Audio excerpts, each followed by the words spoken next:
చేసుకుందాం.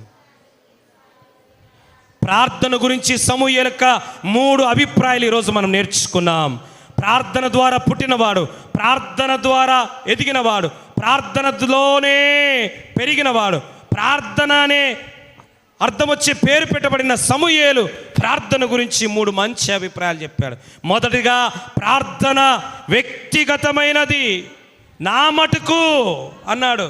ఒకరితో నాకు అవసరం లేదు, నా మటుకు నేను ప్రార్థన చేసుకోవాలి, నా మటుకు నేను నా కుటుంబం కోసం ప్రార్థించాలి, నా మటుకు నేను సంఘం కోసం నా మటుకు నేను సమాజం కోసం ప్రార్థన చేయాలా. రెండవది, సమూయేలు అన్నాడు, ప్రార్థన ఒక బాధ్యత. మీ నిమిత్తము నేను. ప్రార్థన ఒక బాధ్యత. తల్లిగా, భర్తగా, బిడ్డలుగా, ఉద్యోగస్తులుగా ఎలా బాధ్యతలు ప్రార్థన చేసుకోవడం, ప్రార్థనకు రావడం ఒక బాధ్యత. అందరి కొరకు, అన్నిటి కొరకు ప్రార్థన చేయడం అనేది ఒక బాధ్యత.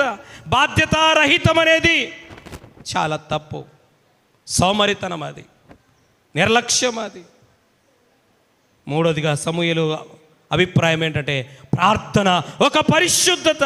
ప్రార్థన చేయడం అనేది పవిత్రమైన కార్యం. ప్రార్థన చేయడం అనేది, రావడం అనేది పవిత్ర కార్యం. ప్రార్థన చేయకపోవడమే పాపం. ఎన్నిసార్లు ప్రార్థన చేయలేకపోయాం. ఇప్పుడు నుంచైనా, ప్రభువా, నా వ్యక్తిగతమైనది ప్రార్థన అనే ప్రార్థన వ్యక్తిగతమైనది. ప్రార్థన ఒక ప్రార్థన గురించి ఎన్నడూ నేను తక్కువ భావించి ప్రార్థించి